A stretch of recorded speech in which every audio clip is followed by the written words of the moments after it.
bactérias pertencem. Meninos, eu sei que vocês estão cansados.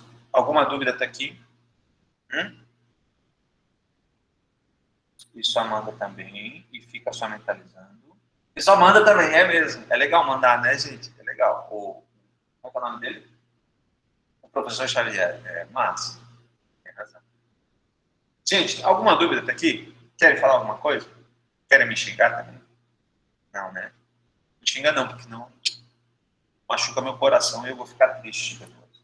Tá bom? Eu vou aqui até a gente poder adiantar essa parte aqui e depois a gente continua isso na próxima aula.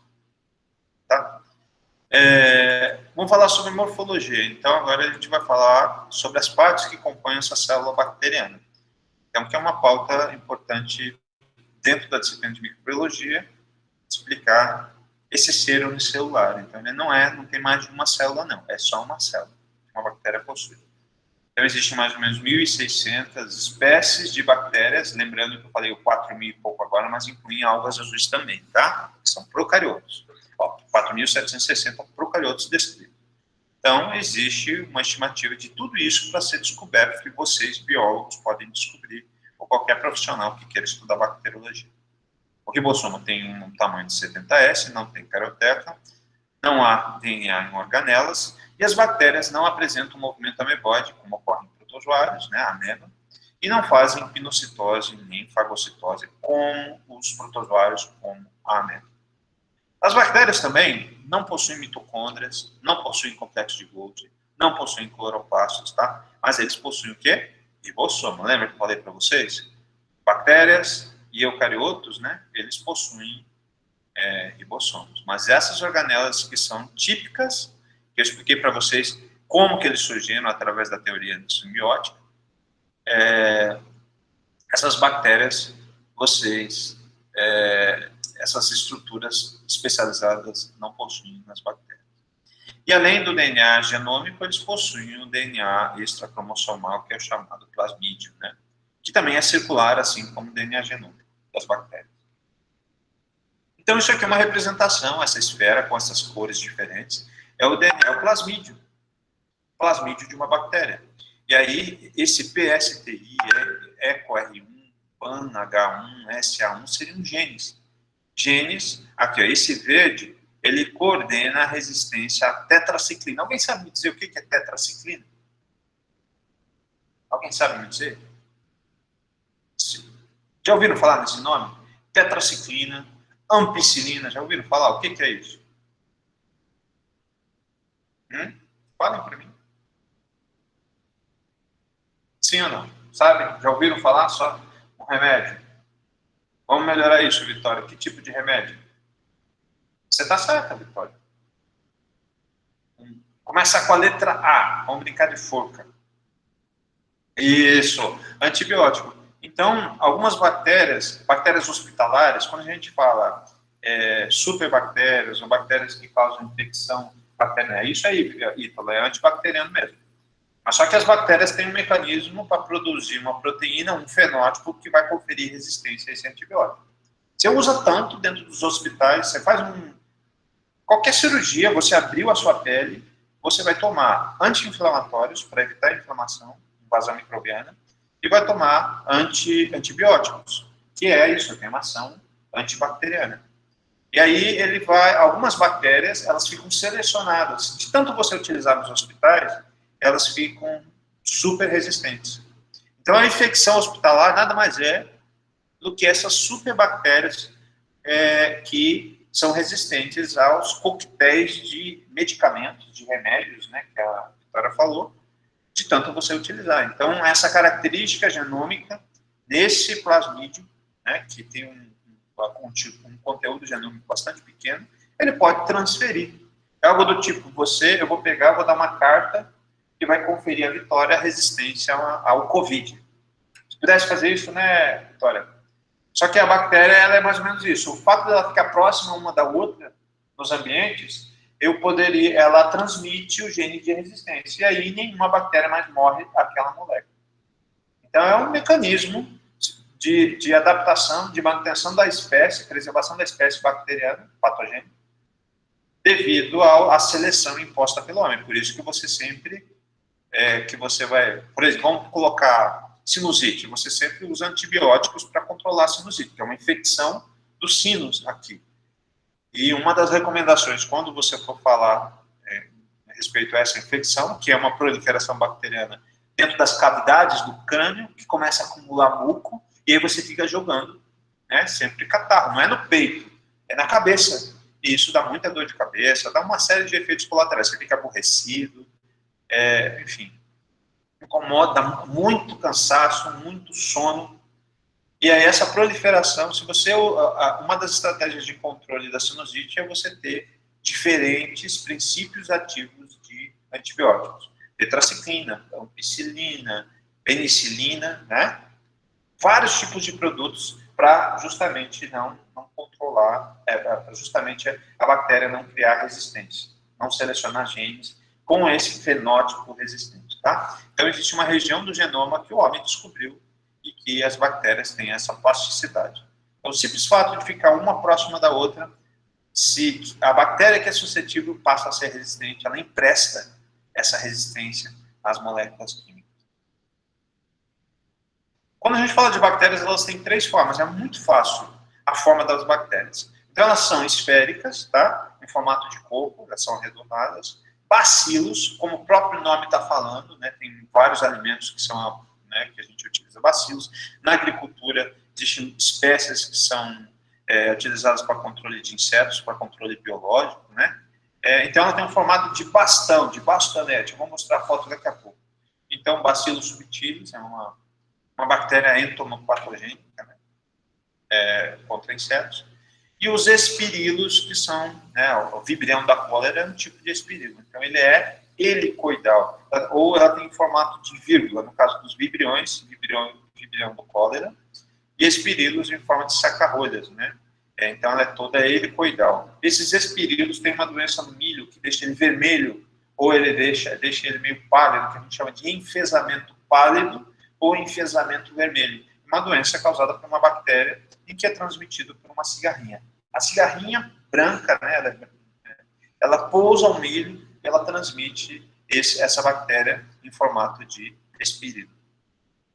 Então, esses organismos espiralados de corpo flexível, então, como eu falei para vocês, eles são unicelulares, mas eles podem se arranjar, ficar 2 a 2, então elas são chamados de diplococos, estafilococos em formato de caixinha de uva, tétrames em formato de 4, igual a um dado, né? Sarcinas, formato de salsicha, e outras formas de arranjo. Isso se chama arranjo bacteriano, tá bom? A morfologia bacteriana ela está diretamente ligada a essa classificação e esses arranjos também. E aí a gente pode olhar ela tanto em microscópio óptico quanto microscópio de varredura. Eu vou mostrar algumas fotos para vocês. Então, as bactérias, normalmente elas podem variar quando você cultiva essas bactérias em meios artificiais. Então, no ambiente, eles têm uma forma, eu acabei de mostrar para vocês as 3 formas principais, né? Mas quando você cultiva em meio de cultura, elas podem mudar a forma. Neisseria gonorrhoeae é o nome científico do agente causal da gonorreia. Essa bactéria que causa a gonorreia, ela tem um arranjo que a gente chama de 2 a 2. 2 células ficam ligadas uma à outra. E a gente chama isso de diplococos. 2 células em formato esférico. Elas são gram-negativas. A camada da parede solar tem tetrapeptidoglicana, ela é fina. A camada de tetrapeptidoglicana é fina. E eles fagocitados no interior de neutrófilos, né? As neutrófilos seriam as células de defesa em humanos. Em meio de cultura, esse arranjo de diplococo ele perde. Então, ela vai passar a ser individual. Então, ela chama, às vezes, algumas bactérias, elas só podem ter um único padrão de morfologia. Então, ela seria Neisseria gonorrhoeae, ela seria monomórfica, mórfica é morfologia. Então, ela seria monomórfica se sempre ficasse em diplococos. Mas quando eu cultivo e ela muda o arranjo, ela é chamada de pleomórfica. Então, Neisseria gonorrhoeae é uma bactéria pleomórfica, ou seja, ocorre uma mudança do arranjo bacteriano. E é claro que a gente identifica a bactéria de acordo, né, se ela é gram positiva ou gram negativa ou gram positiva, por testes de coloração. Aqui, em que você pega um esfregaço de bactéria e aí você pode identificar que o primeiro teste que é feito para saber se a bactéria pertence, para posicionar nas 3 divisões. Então, é reino procariota, e aí temos 3 divisões que as bactérias possuem. Divisão Gracilicutis, divisão Firmicutes, divisão Tenericutis. Então, essas divisões, uma divisão, né, não tem parede celular, uma agrupam todas as bactérias gram-positivas e outra divisão agrupam todas as bactérias gram-negativas. Gram-positivas, gram-negativas e sem parede celular.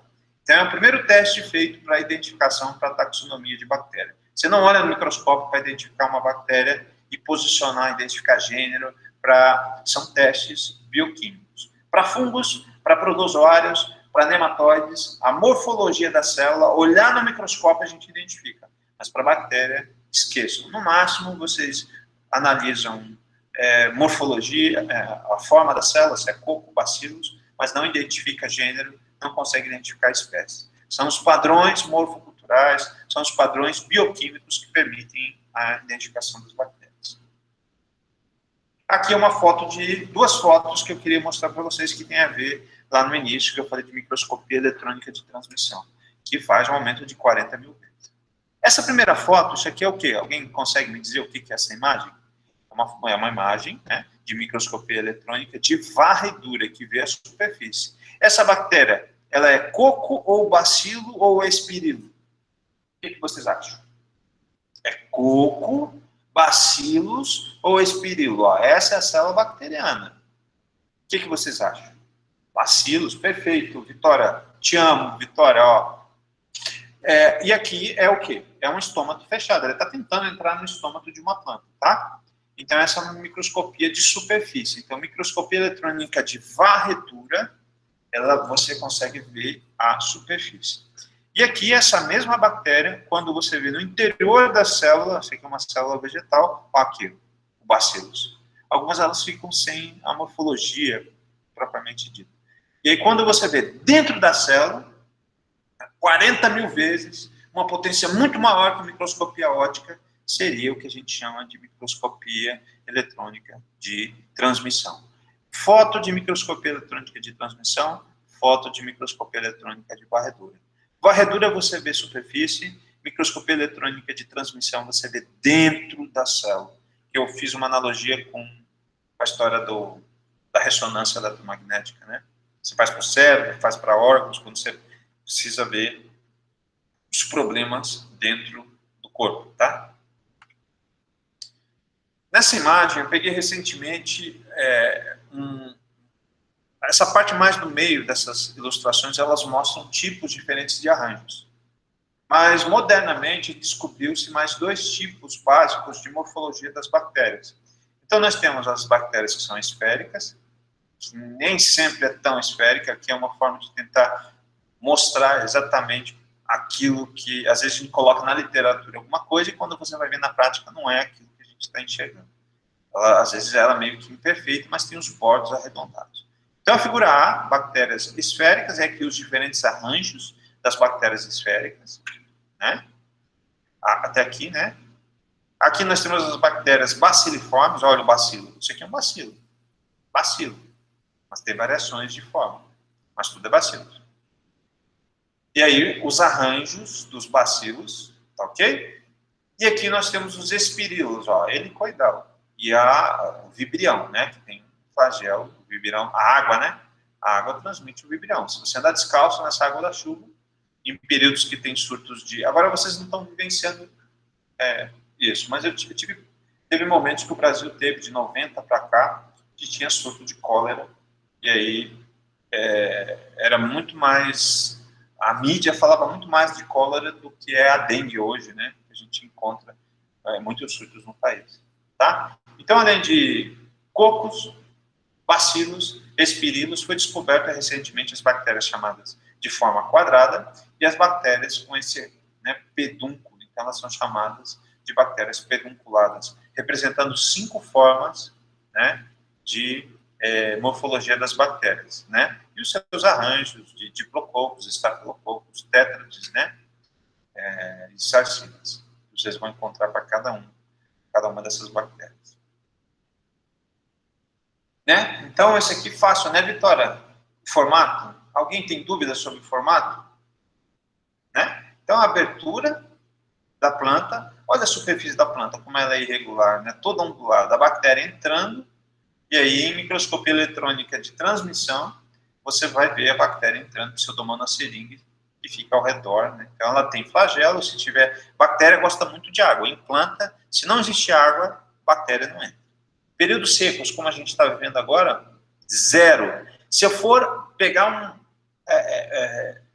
sobre a superfície, o filoplano de uma folha de uma planta, pegar 1 grama de solo, eu vou encontrar muito pouco bactéria. Mas em lagos, riachos, ambientes aquosos, aí sim, é onde você vai encontrar bactéria. A população de bactérias vai explodir agora, quando iniciar o período chuvoso aqui no Cerrado. E eu já fiz essa avaliação. Em solo, por exemplo, com alunos da agronomia, quando eu dava microagrícola, a gente via a 10 centímetros, 20 centímetros, as populações de bactérias, as diferenças que existiam entre período chuvoso e período seco. Período seco, a população de bactéria vai lá embaixo, depois ela volta a crescer por causa da questão ambiental. Então, as bactérias todas são unicelulares, todas as bactérias possuem parede celular, é claro que nós temos exceções, a grande maioria possui, e a gente vai falar sobre parede celular, como elemento. Coloque uma estrelinha aqui na cabecinha de vocês, uma pulguinha atrás da orelha de vocês, em relação a esse critério, lembrando que isso, a parede celular da bactéria é um elemento essencial para classificá-la dentro das divisões dos seres vivos. Tá? Então, a bactéria possui membrana plasmática, citoplasma e região nuclear. E aí, essa bactéria, com essa organização celular, né, membrana plasmática, parede celular, citoplasma e núcleo, região nuclear, né, eu vou falar para vocês sobre cada uma dessas partes, onde eu dividi. Região chamada de externa e a região interna da bactéria. Flagelos, eu vou falar sobre a pile, vou falar sobre a cápsula, vou falar sobre a parede celular, que é muito importante para a identificação, e a membrana plasmática. Isso é a região externa. E a região interna, representada por ribossomos, região nuclear, plasmídios e inclusões. Região externa. Então, os flagelos, eles servem para uma proteína, ele é constituído por uma proteína que fornece mobilidade. Ele também tem importância para identificar a bactéria. As bactérias, ao redor da parede celular, elas podem ser classificadas como átricas, quando não possuem flagelo nenhum. Elas podem ser monotríqueas, quando possuem apenas um flagelo. Podem ser lofotríqueas, quando possuem 2 ou mais flagelos polares, isso aí no caso das bactérias que são baciliformes, né, que a Vitória falou agora há pouco. Tá? Então, lofotríquea, se é polar, só existe polo na célula bacteriana se ela for o quê? Ou ela for espirilo, ou ela for baciliforme. Se é esférico, não tem polo, né? Não tem uma região diferente. A morfologia é única em todos os lados, se ela for esférica, certo? E lembre da periferia. Periferia é o lugar ao redor das grandes cidades, onde o povo, se não consegue morar no centro, vai morar ao redor, que é onde oportunidade para você conseguir habitação. Geralmente isso está associado a situações de falta de recursos para ter uma qualidade de vida. Então, geralmente as pessoas se afugentam, se refugiam em periferias. Então, peritríquea é ao redor de toda a célula bacteriana, o flagelo vai ficar presente. Então, essa bactéria, você lembra do sistema S que eu falei para vocês? Então, ele tem um anel, anel S, que as bactérias possuem, que eu falei lá, que procariotos não possuem. Então, essa é a parede celular. A parede celular de uma bactéria, ela tem essa camada amarela, membrana externa, tem a camada interna aqui, esse roxo aqui, seria a membrana plasmática interna, e aqui a camada azulzinha aqui, ó, é a camada de peptídeo glicana. Então, a parede celular é tudo isso aqui. Se eu perguntar para vocês lá nas questões que eu vou deixar, colocar. A parede celular de uma bactéria, ela é composta de parede externa, camada de peptidoglicana, ou em membrana interna, ou membrana plasmática, né? Então, essas seriam as 3 composições. Vejam bem, isso falando de uma maneira geral, mas você vai ter, esse número de camadas vai ser diferente da parede celular das bactérias, tá? Vou explicar para vocês. As bactérias são gram-positivas, por exemplo. Essa camada de tetrapeptidoglicana é bem espessa, certo?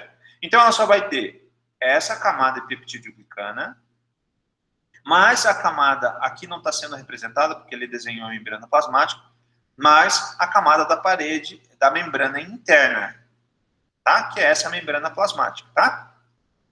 Beleza? Essa figura que vocês estão vendo aqui, ó, é de uma bactéria gram-negativa. Ela tem 2 membranas, tá certo? Então, a membrana interna, ou membrana plasmática, e a membrana externa, e uma camada mais fina de tetrapeptidoglicana. No caso das bactérias gram-positivas, não tem membrana externa, somente as bactérias gram-negativas. Agora, voltando ao que a gente está falando, né? A gente está falando sobre movimentação. Esse flagelo, ele vai dar propulsão para movimentar sobre filme d'água, tanto no solo quanto superfícies, né? Dentro da corrente sanguínea, ele vai se movimentar. É um ser vivo que se movimenta, essa bactéria. Só que ele poderia perder com facilidade esse flagelo? Poderia, mas não vai perder por quê? Porque ele tem uma ancoragem, igual uma casa, não tem uma fundação? Lá no sul a gente chama de sapata, né? A gente faz um quadrado mais profundo e coloca uma armação metálica para a casa não cair. Aqui, aonde está preso o flagelo, ele tem 4 anéis. Ó, aqui, ó, na membrana interna, em bactérias gram-negativas, ela tem um anel M, está aqui. Depois ele tem um anel S, que fica ancorado na membrana plasmática. E aqui na membrana externa de uma bactéria gram-negativa, o flagelo está conectado a outros anéis, que é o anel P e aqui o anel L. Beleza? Vou repetir. Na membrana interna, a bactéria, o flagelo, está ancorado em 2 anéis. Quais são os anéis? Anel M, mais internamente, mais externamente o anel S. E na membrana externa, existem 2 anéis, mais 2 anéis, somando, tá? Então 4 anéis, onde o flagelo fica ancorado, o anel L e o anel S. É dessa forma que a bactéria fica presa à parede celular para uma bactéria gram-negativa. Certo? Então aqui, fácil, né? Então, mono é 1. Então só tem um flagelo, é uma classificação dessa bactéria. Lofotríquea é quando você tem mais de um flagelo localizado em um dos polos. Tá certo? Então isso é chamado de lofotríquea. Agora, quando você tem nos 2 polos, a gente vai chamar de uma maneira diferente. Anfi quer dizer ambos. Então, em ambos os polos, vocês vão encontrar flagelos para essa bactéria. E quando você tem flagelos distribuídos por toda a superfície da parede celular, acabei de mostrar para vocês aqui, a parede celular, onde elas ficam ancoradas, onde elas ficam presas. Essa bactéria é chamada de peritríquea. Então, aqui, ó, polar com um único flagelo, acabei de mostrar monotríquea, polar com vários flagelos, lofotríquea, polar com vários flagelos distribuídos por toda a parede celular, e ela é chamada de peritríquea. Tá? Outra estrutura externa agora, vamos falar sobre pile e cápsula, né? Aqui, está errado o slide, tá? Então, pile, ou fímbrias, e cápsula. Então, a pile, se o flagelo serve para locomoção, às vezes as pessoas confundem a pile com um aspecto de locomoção. A pile, para as bactérias, ela serve para adesão, aderência da célula bacteriana sobre a superfície. Então, se a superfície de uma folha, se a membrana de uma célula no interior dos animais, ela vai aderir como? Através dessa pile. Quando eu falo de aderência, lembra do Homem-Aranha, ele trepando na parede? Ele tem lá no dedo alguns elementos, algumas cerdas que permitem com que ele se fixe. Então, são corpúsculos de tamanho bem menor, que quando comparados com flagelos, servem para conferir maior aderência na superfície.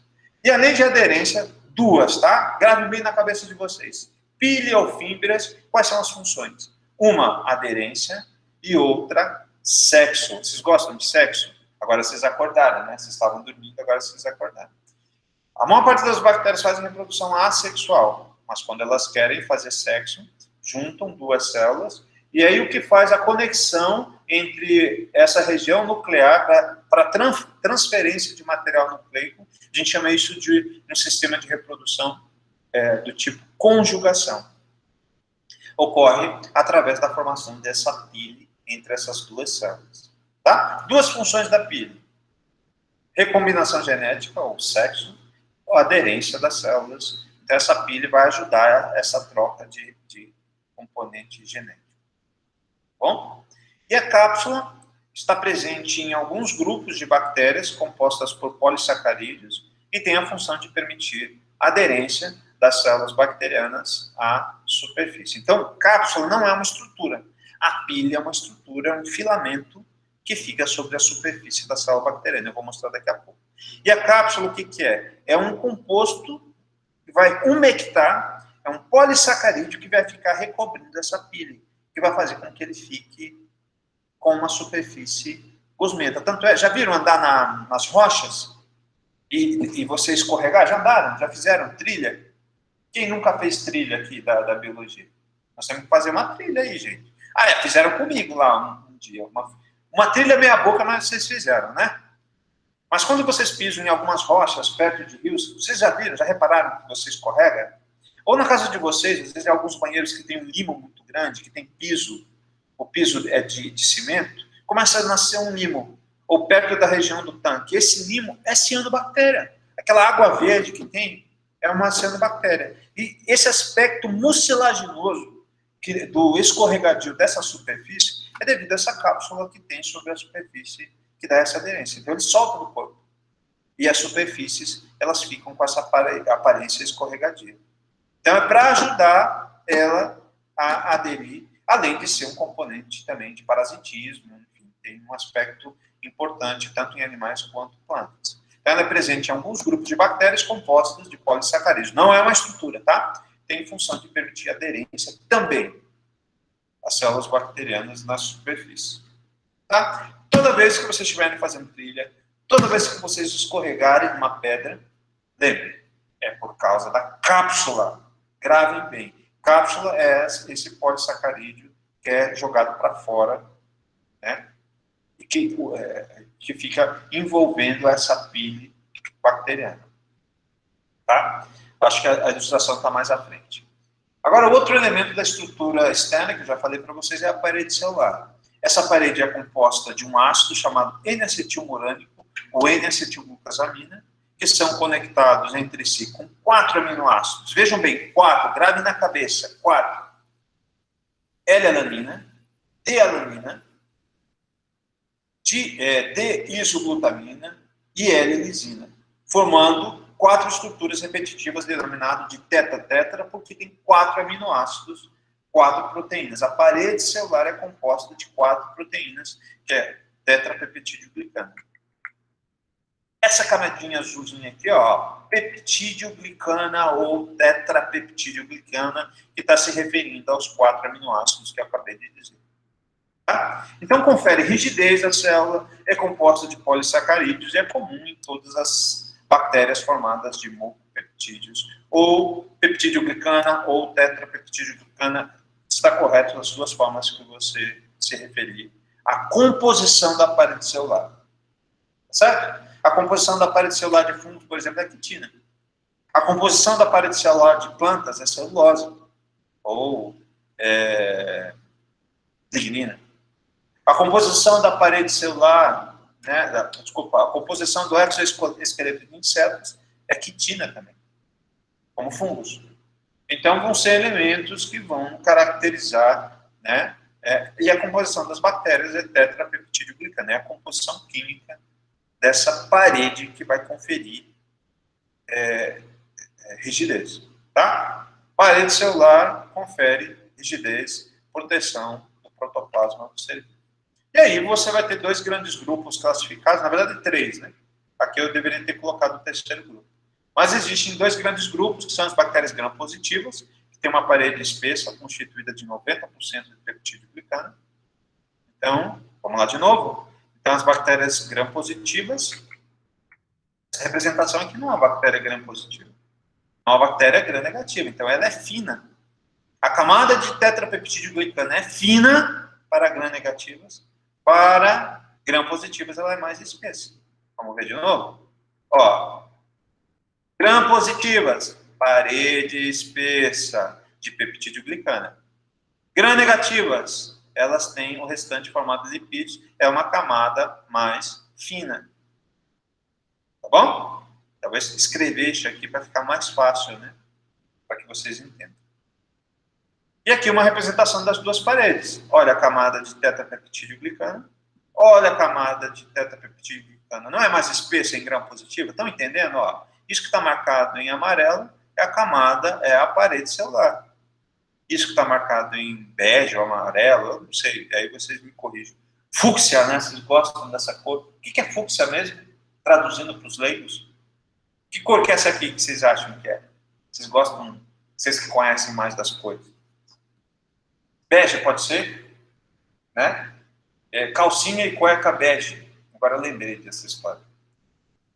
Vocês têm isso? Diz que não pode, né? Os namorados não gostam, né? Não pode ter nem calcinha, nem cueca bege, porque isso é feio. Não pode ter. Para mim é bege. Então tá certo. Então, olha só. Entendo isso, a camada grande, espessa, no caso do grupo das bactérias gram-positivas, e isso, todas as bactérias gram-positivas vão estar dentro de uma divisão taxonômica das bactérias. E todas as bactérias gram-negativas vão estar dentro de uma outra divisão. E aqui eu não estou ilustrando, né? As bactérias que não têm essa parede celular também, eu falei para vocês agora há pouco, elas também vão ter uma divisão específica. Mais à frente eu vou falar sobre elas, ok? E para a gente poder fechar essa questão de parede celular, que é um elemento muito importante, entendam aqui, bactéria gram-positiva tem quantas membranas? Vamos ver o quanto que vocês vão participar. Dizem que os alunos da biologia são muito participativos, são inteligentes, são vorazes por conhecimento. Agora me digam quantas membranas aqui possuem as bactérias gram-positivas. Vitória. Eu vou começar a dar pontos, eu acho, para a Vitória aqui, porque só a Vitória que responde as minhas perguntas. A Vitória, o Ítalo. O resto está tudo assistindo à força do querer. Tá achando que eu não sei, é? Tá assistindo a Bibi perigosa lá? Hã? Ó, só a Vitória, a Cleiane, a Irene falou boa noite, mas nunca mais morreu a Irene, né? A Irene morreu, o Railan também morreu. Não, professor, eu estou aqui. Hã? Tá aí? Ah, bom. Você que está assistindo a força do querer.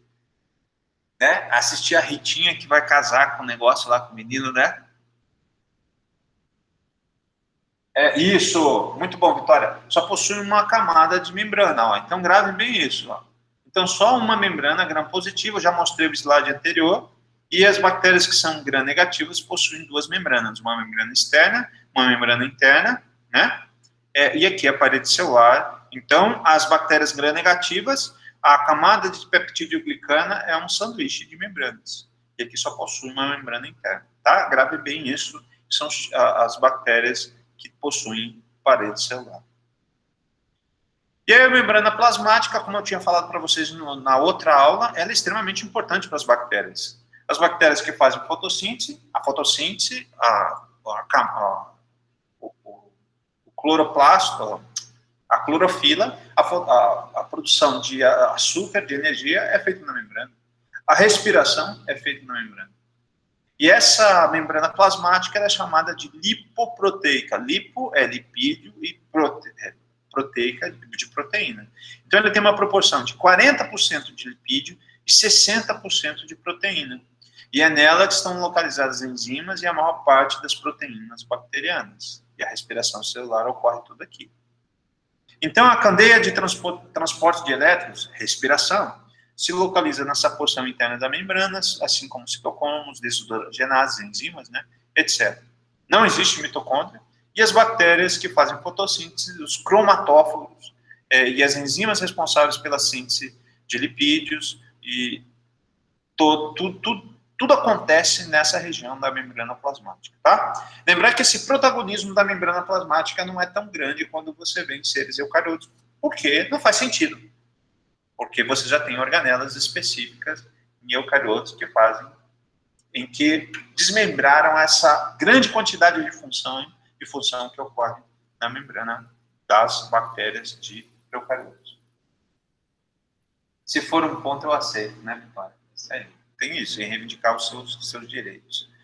Então, existe uma bicamada, né? Ele tem fósforo, uma bicamada fosfolipídica. Então, está vendo tudo isso aqui roxo? Tudo isso aqui roxo é lipídio. Né? Vamos ver quanto que é de lipídio? Ó, 40% de lipídio. E 60% de proteínas. A ilustração não está muito de 40 para 60 na escala. Né, Ítalo? Você que é bom de ver as escalas. Né? Tinha que ter mais proteína aqui, já que a proporção é de 40 a 60, né, Ítalo? Você não acha que tem mais lipídio aqui? Nessa ilustração, acho que eu faria uma crítica ao autor aqui, né? Então, essa parte roxa seria o lipídio, e essa parte, que é 60 de lipídio, e a proteína seria essa parte verde, seria a organização da membrana plasmática das bactérias. Lembrando que tudo isso que eu estou falando, quando vocês estudaram biologia celular, isso também, provavelmente, a professora também falou sobre isso, muitos outros seres, quando a gente fala de citologia, você não vai mudar nada, né, do que diz respeito, quer dizer, desculpa, vai mudar algumas questões, mas tem muitas similaridades, né, entre os seres vivos, né, questão de diferença.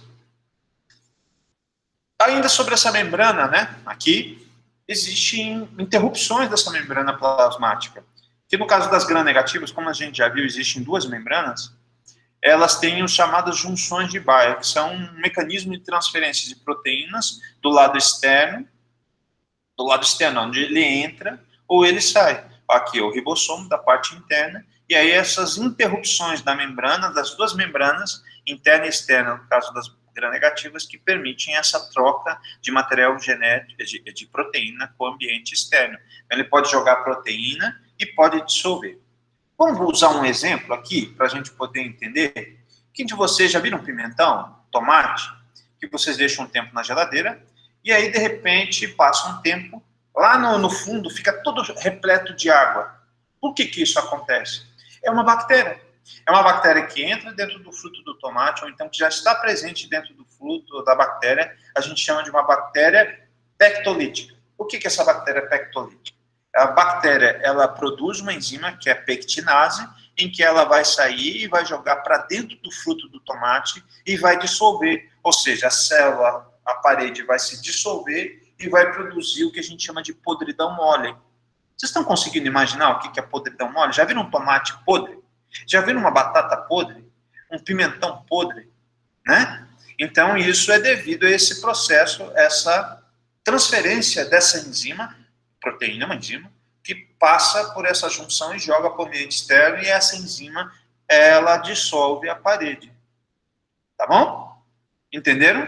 Então, quando vocês chegarem em casa hoje, vocês vão falar para a mãe de vocês: mãe, descobri uma coisa nova na aula de microbiologia. Sabe o tomate quando apodrece? Existem bactérias que têm junções de Bayer, que elas têm interrupções das duas membranas, das bactérias gram-negativas, interrupções das duas membranas que jogam para fora enzimas e que elas vão dissolver o fruto. Por isso que a senhora sempre encontra fruto podre. E a tua mãe vai falar para vocês: nossa, minha filha, aquele IF Goiânia Campus Urutaí te transformou, hein? Você é muito inteligente, hein? Daí é assim por diante, vai tirando onda, vai para o primo, vai para o sobrinho, vai para o teu pai, e vai explicando a junção de Bayer, a importância e a relação, né, para eliminação de enzimas pelas bactérias. Tá? Ó, o ribossomo aqui. Tá? Eu estou brincando aqui, mas é justamente isso, eliminação de enzimas para fora, ou absorção, em que isso vai ter um efeito, nesse caso, um efeito de degradação. Tá? A gente está falando de jogar as coisas para fora ou absorver proteínas. Existem mecanismos de transporte, né, através dessas membranas. E esses mecanismos de transporte eu vou explicar para vocês. 1, 2, 3, 4, 5 mecanismos. Esses mecanismos onde não existe gasto de energia, ele é chamado de difusão facilitada. E onde existe o gasto de energia é chamado de um transporte ativo. Então, sem gasto de energia, é o que acontece, ou ele entra ou ele sai através dessa membrana, que eu acabei de mostrar aqui, ó, membrana da bactéria gram-positiva ou bactéria gram-negativa, né? Ó. Então, esse composto vai sair por essas duas membranas, vai ter interrupções, ou vai ter interrupções aqui também, para passar pela parede e ir para o ambiente externo e interno. Então, o glicerol foi descoberto que existe essa regulação, tá vendo? O meio externo e o meio interno, ele pode entrar ou sair sem gastar energia nenhuma. O potássio, por exemplo, existe um mecanismo de transporte de cátion, o cátion, o mais é cátion, né? Que a gente chama de uniporte, então ele sai de fora e vai para dentro, então ele é unidirecional, então aqui existe um gasto de energia, é igual você ir de Urutei para Pires do Rio, tem que gastar uma bufunfa ali, né? Não tem como ir para lá, não sei que se você pegar uma carona, você vai na difusão facilitada, né? Não gasta energia nenhuma, não gasta dinheiro, vai só na amizade, né? No charme, na elegância, né? Existe um outro mecanismo ativo que você precisa desembolsar uma graninha, né? Precisa desembolsar uma energia aqui, que é o chamado simporte, onde ocorre um transporte de um soluto e de um próton. Ó. O soluto, quem que é? Lactose, e o próton é o H+. Então, eles vão entrar para dentro do interior da célula bacteriana. Então, a lactose mais e o H+ entraram, e esse mecanismo é chamado mecanismo simporte, que é transporte de soluto e próton. Outro mecanismo ativo de transporte através dessa membrana, que agora é anfiporte. Anfi quer dizer ambos. Então, você tem uma troca de um cátion por um próton. Ó. Então, a troca de um cátion, né, um próton que saiu foi o N+, e o cátion que entrou foi o H+. Tá? E aí, ou entra o sódio, ou vice-versa, né? Então, por um lado saiu Na, por outro lado entrou o H+. Esse é o mecanismo anfiporte. E o último mecanismo, agora um pouquinho mais complexo, uma molécula de tamanho molecular maior, que é o chamado mecanismo de transporte de grupo. Então, o que acontece? Lembra daqui que eu falei para vocês? Ó, tá vendo? Uma bicamada de fosfolipídio. Gravem bem na cabeça de vocês. Fósforo. E quando a glicose, ela entra, lembre que a glicose é importante para a respiração. E é na membrana que ocorre a respiração. A glicólise, lembra? Então, a glicose, quando ela entra, ocorre uma fosforilação da glicose. Ixi, que palavra difícil, professor. Fosforilação é a incorporação de fósforo à molécula de glicose. E aí ela passa a ser uma glicose com 6 moléculas de carbono fosfatada. Da onde vem esse fósforo? Vem da membrana. Lembra da membrana? O lipídio ele tem fósforo da membrana das bactérias. E aí ocorre uma fosforilação. Então, esse é o chamado mecanismo de translocação de grupo, em que ocorre uma alteração química na molécula. Era a glicose, agora é uma glicose fosfatada. E que aqui vai desencadear o processo de respiração. Tá? Lembrando que existem bactérias autotróficas e bactérias heterotróficas. Beleza? Como é que tá aí? Vocês aguentam ou não? A região interna é bem pouquinho. Eu acho que eu vou deixar essa região interna para a próxima aula. Se bem que são 3 slides, né? Vamos terminar aqui região interna? Topam? Aguenta mais um pouquinho? E na semana que vem, a gente fala só sobre a parte de metabolismo. E aí a gente acaba a parte de bactéria. Tá bom? Então, a região interna agora é composta dos ribossomos. Vocês já sabem que eles são responsáveis pela síntese de proteínas. Eles são formados de 60% de RNA ribossomal e 40% de proteínas. E quanto maior a atividade metabólica, maior o número de ribossomos. Igual vocês, todos vocês são jovenzinhos, né? O Ítalo, a Irene, a Vitória. Todas as células do corpo de vocês, se são jovens, têm um alto metabolismo. Se comparar, se eu pegar a célula lá no interior do núcleo, né? A Cleiane, a Irene, o Ítalo, o João, a Andréia, a Lavínia, tudo jovem. Vocês são jovens, alta atividade metabólica, quase nunca engordam, né? É isso. Quando você é jovem, você não engorda. E aí, todos vocês têm uma grande quantidade de ribossomos. É uma relação direta isso, tá? E à medida que você vai envelhecendo, o metabolismo vai reduzindo, né? tudo, né, o número de ribossomos vai reduzindo e logo essa atividade metabólica, produção e expressão de proteínas também vai reduzir. Vamos desdobrar isso para plantas. Plantas é a mesma coisa. Quando ela é jovem, em fase vegetativa, tem grande quantidade do quê? De cloroplasto. Quando ela fica velha, começa a cair. Como que eu sei que uma planta tem pouco cloroplasto? Folha amarela, senescente, né? Então, isso é uma característica que tem a ver com o metabolismo, né? Então, existem duas reações importantes de metabolismo. Uma é síntese de proteínas, e aí a organela ribossomo responde por isso, e a fotossíntese, e aí o cloroplasto responde por isso, tá? Então, ele é extremamente importante para a expressão de fenótipos bacterianos. E é claro que a gente chama núcleo, mas eu escrevi errado aqui, né? Vocês poderiam me corrigir, né? O Ítalo poderia me corrigir, a Irene poderia me corrigir. Região nuclear seria o termo mais correto, porque não existe núcleo em bactéria, né? Então, ele é formado por um único cromossomo circular, haploide, né? Que é típico para as bactérias. E outra região nucleica é o chamado DNA extracromossomal ou plasmídio, que ele é extremamente importante. Eu falei lá da pile no início da aula, em que a conjugação bacteriana, a troca, o processo de reprodução sexual bacteriano, ele é chamado de conjugação bacteriana. E aí a pile vai ser o que faz essa troca de material genético, o que faz a transmissão de resistência a antibióticos que eu falei no início da aula, é através esse material, esse plasmídio que troca. Ele se duplica, fica um para mim e o outro eu vou dar para o meu vizinho, pelo sistema de reprodução sexual, pela pile, que vai fazer uma ponte de conexão e permitir essa troca. Tá? Então, replicam-se independentemente do DNA cromossomo e são responsáveis pela resistência a antibióticos e produção de bacteriocinas, que são outras moléculas. Beleza? Então, eu falei sobre resistência a antibióticos, que a reprodução sexual emite esse fluxo. Mas existe, sabe a transgenia? Vocês já ouviram falar, né, de plantas transgênicas, o Ivandilson fala muito sobre isso. E existe uma espécie de bactéria chamada Agrobacterium, em que ela faz transformação local em rosáceas. Existe uma doença chamada galha da coroa em rosáceas, exemplo de rosácea, rosa, pêssego, né, maçã, nectarina, tá? Então, essas plantas, essa bactéria, ela sempre infecta na região do colo. E o que ela faz?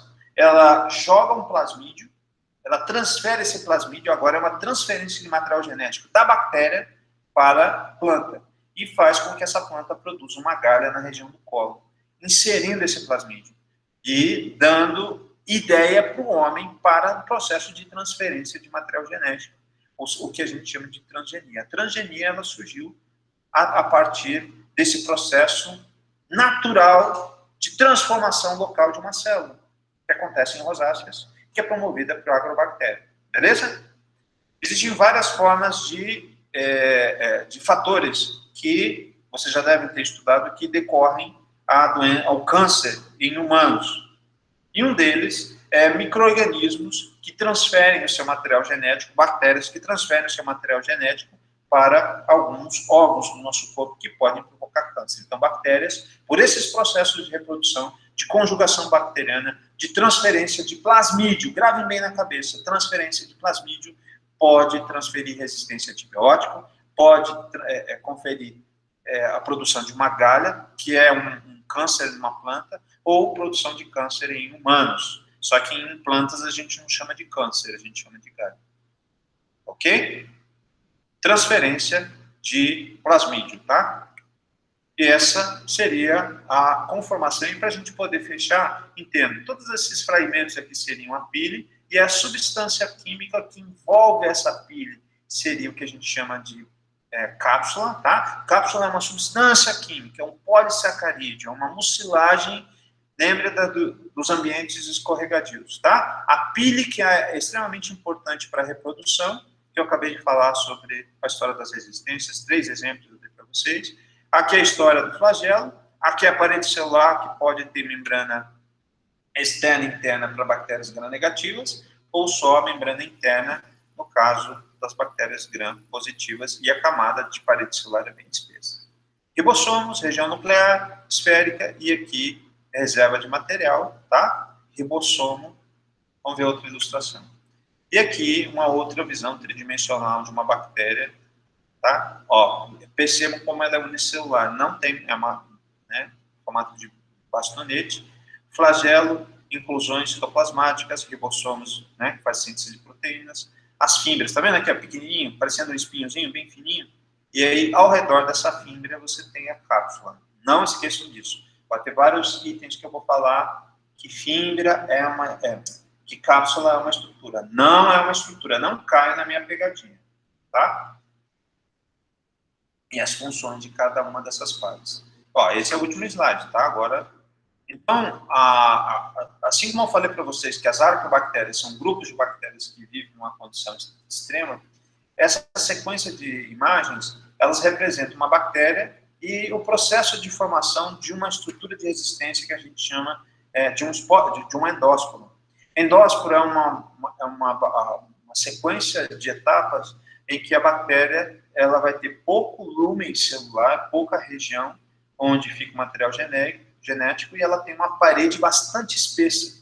E isso, mesmo colocando uma alta intensidade, uma alta temperatura de esterilização, ele não vai morrer. Tá bom? Então, aqui nessas primeiras fases, começa a dividir o material genômico. Ó, a parede celular dividiu esses dois setores, tem duas células. Imediatamente se individualiza, se separa uma bactéria da outra, começa a se desenvolver começa a ocorrer um espessamento da parede celular dessa segunda célula. Lembre que eu tenho material genético nessas duas células. Ela fica, né, no estágio 4, estágio 5, 6. Olha a espessura, roxo aqui, ó, é a espessura da parede celular. E então, se eu tacar fogo aonde essa bactéria estiver presente, essa região aqui, ela morre, e o endósporo, que é uma estrutura de resistência, ele vai continuar presente, né? E aqui o material genético está bem compactado no interior dessa célula, tá? Então, se eu perguntar para vocês, estruturas de resistência de uma bactéria, endósporo. Por quê? O que ele tem? Parede muito espessa. É igual a gente falar aqui para a Lavínia. Lavínia, você quer gostaria de uma viagem de graça para o Japão? Gostaria, né, Lavínia? Ou não? Nova York, então, Lavínia. Pode ser? Nova York agora em fevereiro, né? Lavínia, se ela for para lá, ela não vai poder usar essas camisetinhas, essas roupas que ela tem chique, bonito e tal, porque vai estar muito frio. Menos 15, menos 20. Então, ela vai ter que ter uma camada mais espessa, um casaco que eu recomendo que ela compre lá, não compre aqui não. Os seus casacos aqui, Lavínia, levar daqui não adianta. Eu não sei te explicar, mas é mais barato lá, primeiro, e lá é um casaco adaptado para essa condição de temperatura muito fria. Então, se dá mal o brasileiro que vai e leva casaco aqui. O que é esse casaco que a Lavínia vai comprar lá para não passar frio? Eu levei casaco quando fui e me dei mal. Não usei nenhuma das roupas que eu levei. Eu peguei e comprei um casaco. Às vezes, uma japona que eu tinha, nem precisava usar 5, 6 casacos. Eu andava igual um urso polar, assim, né? De tanta roupa para tentar isolar o frio. Então, o que eu estou querendo dizer, se a Lavínia for para Nova York, ela vai usar a roupa, ela vai isolar contra o frio, vai proteger contra essa condição tão inóspita. Beleza? E aí a gente só fica faltando um tópico da parte de bacteriologia, que é metabolismo microbiano, para a próxima aula. Eu vou tentar adiantar para fechar a bacteriologia, essa aula, vou ver se eu faço o vídeo em separado, se eu conseguir, eu aviso. Se não, a gente se encontra na próxima quarta. E muito obrigado pela compreensão de todos e até a próxima, tá, pessoal? Alguém tem alguma questão? Professor, você falou sobre a cápsula não ser uma estrutura. Como é que pode ser considerada a nomenclatura da cápsula? É uma substância. Substância? Um composto químico. É um polissacarídeo. Perfeito. Tá? É igual, você tem um monte de pilhas, seriam estruturas que saem da parede celular, e aí você tem uma camada de polissacarídeos que é como se vão dar um aspecto de mucilagem para a bactéria, e aonde tiver os ambientes com essa bactéria, também esse ambiente vai ser escorregadio. Por isso que eu dei o exemplo das pedras nos rios que você escorrega, porque ali tem cianobactérias que vão dar esse aspecto do escorregadio. Esse aspecto de lavanderia não é escorregadio por causa das cianobactérias. Beleza? Beleza, obrigado. Até a próxima, gente. Show de bola vocês. Bom final de semana para vocês, tá? Obrigado, professor. Até Eu a que próxima. agradeço e tudo de bom. Amanhã é dia dos professores, né? Parabéns aí pro senhor. Para todos nós, vocês também vão ser professores. Alguns já são professores, né? Se vocês dão aula durante a disciplina, vocês também são professores. Fique com Deus, tá? E obrigado pela atenção de vocês e paciência. Até a próxima. E aí, eu peço que todo mundo saia da sala, tá? Se ficar um, ele vai ficar gravando. Esses dias eu fiz um vídeo que tinha 10 horas de gravação. Porque se eu fechar, o programa aqui ainda continua gravando. Ele é meio louco da cabeça. Tá bom? Saiam todo mundo da sala, não esqueçam aí. Se deixar a janela da internet ligada. Tchau, Irene. A Irene tá dormindo, tá assistindo